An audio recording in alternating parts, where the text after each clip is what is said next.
പച്ചവെള്ളത്തിന് തീ പിടിപ്പിക്കുന്ന പച്ചവർഗീയത നിങ്ങൾ പറയാൻ തുടങ്ങിയിട്ട് കാലം എത്രയായി? ഫസലിനെ കൊന്നതിന് ശേഷം അദ്ദേഹത്തിന്റെ രക്തം കൊണ്ട വസ്ത്രം അമ്പലത്തിൽ കൊണ്ടുപോയിട്ടിട്ടും TP ചന്ദ്രശേഖരൻ എന്ന നിങ്ങളുടെ കൊടി പിടിച്ച പഴയ സഹപ്രവർത്തകരെ കൊന്നിട്ട് മാഷാള്ള പതിച്ച സ്റ്റിക്കറാണ് എന്ന് പറഞ്ഞിട്ടും അവസാനിപ്പിക്കാതെ വടകരയിൽ നിങ്ങൾ വൃത്തിയാണ് കാണിച്ചത്. കേരളത്തിന്റെ മതേതര പാരമ്പര്യത്തെ ഉയർത്തിപ്പിടിക്കുന്ന ഷാഫി പറമ്പിലെ പോലെ ചെറുപ്പക്കാരൻ, അയാളുടെ മതേതര മുഖത്തിന് നിങ്ങൾ കൊടുത്ത വെട്ടായിരുന്നില്ലേ കാഫിർ സ്ക്രീൻഷോട്ട്? എന്നിട്ട് അതിന്റെ അന്വേഷണം എന്തായി സാർ? ആ കാഫിർ സ്ക്രീൻഷോട്ടിന്റെ പരാതി കൊടുത്ത ആളുകൾ തന്നെയാണ് ആ സ്ക്രീൻഷോട്ട് ഉണ്ടാക്കിയതെന്ന് തെളിയിക്കപ്പെട്ടിട്ടില്ലേ സാർ?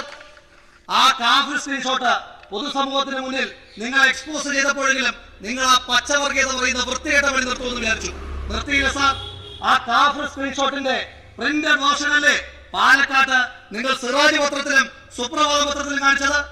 എന്താണ് സാർ നിങ്ങൾ ചെയ്തത്? സന്ദീപ് വാര്യർ പറഞ്ഞതും